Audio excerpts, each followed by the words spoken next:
News can go around like that. Where did I stand to say that I dated Shatta Wale? Where did I say that I'm pregnant for Shatta Wale? How?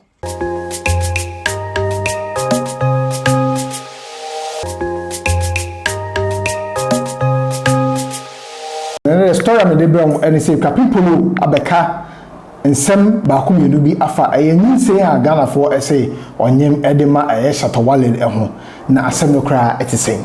I'm never more the background of the story.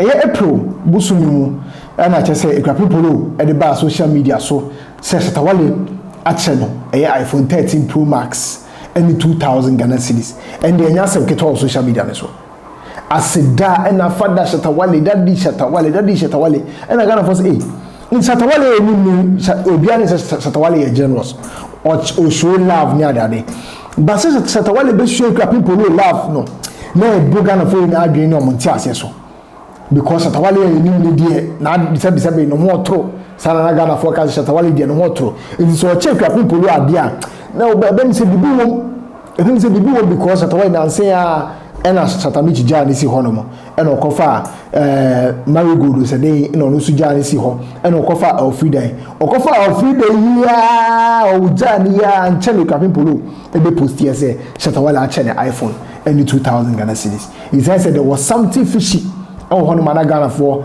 ina adwen also say Shatta Wale dey ahwe bia no dey Akuapem Poloo echi aka from because the odi if you don na ehu Ghana ha say enti Akuapem Poloo so dey bia no dey ordinary bibi and I say be on any baby cry and the Ghana for create a lot of images on social media.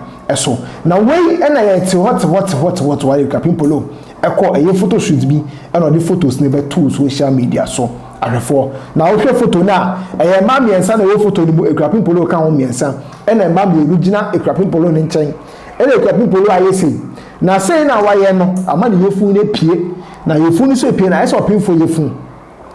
And then the Ghana for photo and almost send it somewhere. Now we the Bema story. So one I pay and I could phone any 2000 cedis. I was at Wale ho and the FCA link in the amount and then the Ghana for far picture and then the decorative stories. Akuapem Poloo expected second baby with Shatta Wale. Akuapem Poloo and Shatta Wale expected second baby. Akuapem Poloo and Shatta Wale expected second baby. Now okay your phone so now calculate say Akuapem Poloo edge phone no April now May June abana now share be 2 months. You phone intended about Ghana for edge picture no every 2 months ampa Akuapem Poloo there. Ohwese na de phone na na onyem ede Shatta Wale.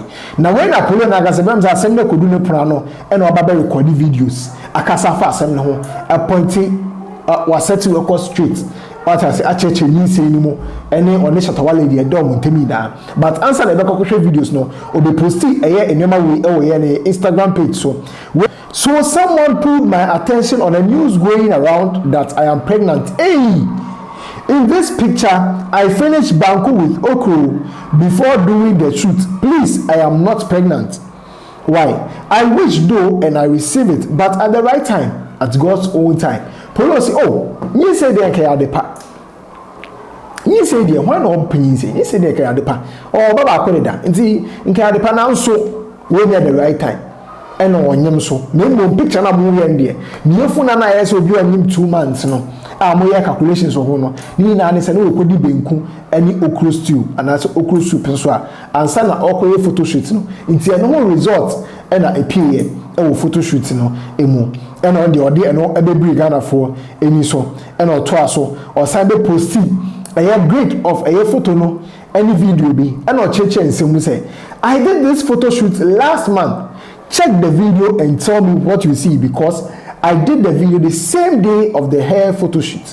Check my tummy wall in the video compared to what you see in the picture. I just don't get it. No, say I Ghana for wait a minute video here maybe I to screen this here picture here can we me trying on the same day of photo shoot no picture na mo se menyem the same day na me twa sa pictures type picture no ni video we na enti menyem me sere mo menyem na na se we na to Ghana for asum na Ghana for se debi ebi asam na wo twa video na che ebi celebrities na ebi mo wo repeat tare enti ende be record video na ni Ghana for nkasa na ehu na che wo yefuni ehu se ampa wo Akuapem Poloo nie na wonyem adofo finally Akuapem Poloo etie Ghana for isufre wo ko videos no emra. So what What is this news that is roaming around just like that? All of a sudden, news can go around like that. Where did I stand to say that I dated Shatta Wale? Where did I say that I'm pregnant for Shatta Wale? How? Why? Why pregnancy? Why? Do I look pregnant? Do I look like someone who is pregnant? Please, you people should stop this. I don't want issues. You people should stop giving me problems already. Please, I beg you, I'm not pregnant. Shatta Wale has never proposed to me. So Shatta cannot do good for people. Is it because he gave me phone and added 2,000 to it? Oh, Ghana. Oh, God. Why?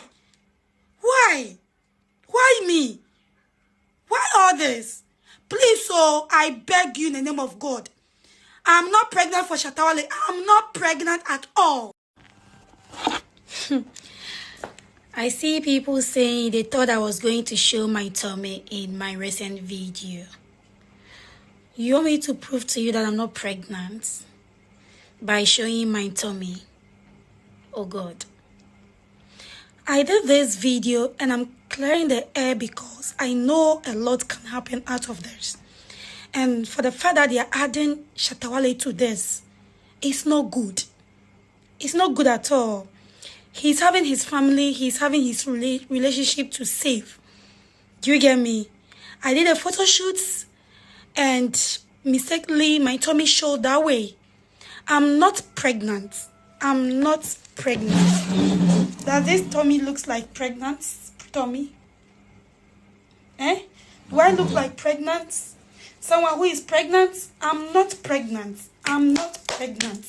Look at this flat tummy. If I ever some video na mutie nsem Akuapem Poloo e ka e wo video ni mu a me tintin tete na say Shatta Wale no oni ni relationship bia Shatta Wale proposing man no Shatta Wale say ne pe oni Shatta Wale ndai na kantumpo say onwa kowo na wa wo ne ba na chi na bi entumi nsi ensi ye enye say bia Shatta Wale nye be ma wo Shatta Wale ye be ma but sanyoma ni nyina Ghana for e painting assuming nyoma no ensi ye na yes because Shatta Wale ama 2000 series any iPhone 13 Pro Max until was a Pro so until enya nunti na bi one Shatta Wale be baby enya nunti a inti Ghana for enjoy and same story somebody nam na Shatta Wale anyem no na one Shatta Wale da bi o se bibia science ono aka so nam no ne ho bond da e mama ko pass ma no Shatta Wale the baby mama is in the exes ne side chest na da doso emom fo boni enkosi ono Akuapem Poloo no eso nti osremo Ghana fo mo fa asem no ensie ya na fa course eyi ni yefu e de kire because na Ghana fo be na doubt no say oh Akuapem Poloo for yefu chair na mpa ode ni yefu e chair say mo hwe ni yefu still no da so of flat tummy eti ni say no ewe he